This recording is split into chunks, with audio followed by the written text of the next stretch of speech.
Good afternoon with a capital H. Okay, so this is to explore something that someone experienced this morning in the membership group. Few things.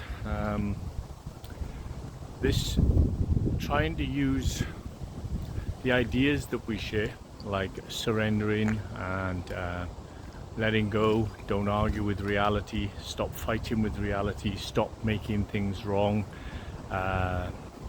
creating expectations for the idea of ourselves and then not meeting those expectations, so then putting ourselves down, being disappointed in ourselves, being upset with ourselves, judging ourselves. All of those things, they only exist in mind. They don't exist in a body sitting in a room with a cup of tea and nothing on its mind. And that's actually who you really are. So a lot of the times when we're doing these things and we're arguing with reality, we don't realize that out of all the millions of possibilities that are available to us, the very thing that's cutting us off from the millions of possibilities that are available to us is that all our energy is going into the argument with reality instead of redirecting the energy into what do I want to create. Now, why would we let all the energy go into the argument? Well, because we use the argument as an excuse not to create the life we want. Do we do that on purpose? No. Is it innocent and learned? Yes. Can it be unlearned? Yes, of course. If you learned it, you can unlearn it. If you're going to learn something dumbass like that, then it might be a good idea to learn something a bit smarter. So can you get smarter by learning to be okay with the way things are and then redirecting your energy into possibilities? Yeah. But if I sat you down and I asked a question, it's like, okay, so you don't want, say for example, you don't want this job. You don't want your life to be like this. You want it to be a different way. It's like, okay, well, how many actions did you take this week to create the life that you want? And when I say actions, I don't actually necessarily mean actions in the outside world yet. What if the first action is to catch in awareness all the things that literally are directing your energy into a helpless position where you're playing victim to life instead of understanding you're the creator of the experience?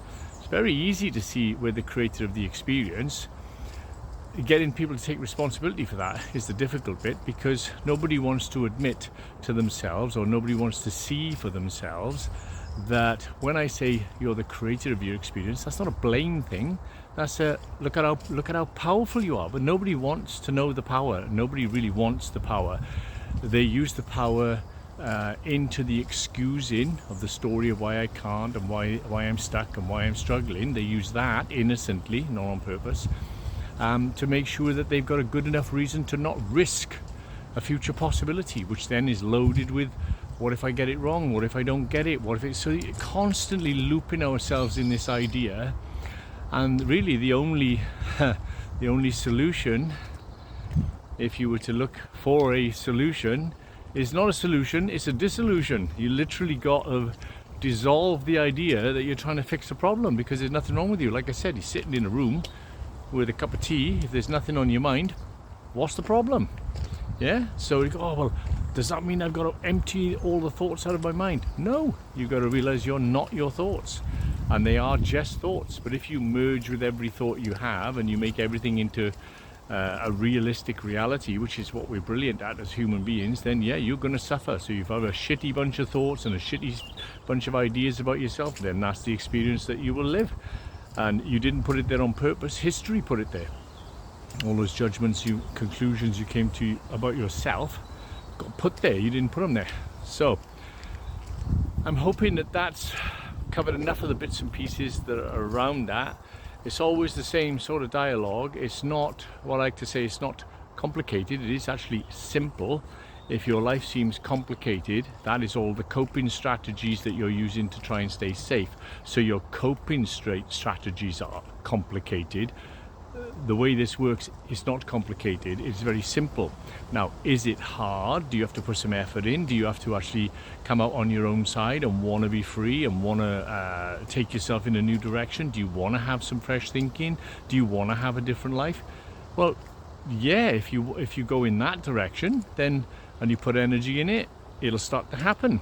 But while you tell the story about why it's difficult, why it's hard, why you can't do it, why other people don't understand, Dave doesn't understand what my life is like, Dave doesn't understand what's happened to me. I say, of course I don't, no. But everything that you are experiencing, you learned through experience. And if there are still things in the present moment that don't belong in the present moment, then you're living in your past, because the past is over. And if you're frightening yourself with future ideas, then you're not in the present again. You're projecting your history into the future. Okay. That is said. Right. Goodbye. I'll see you later. Bye.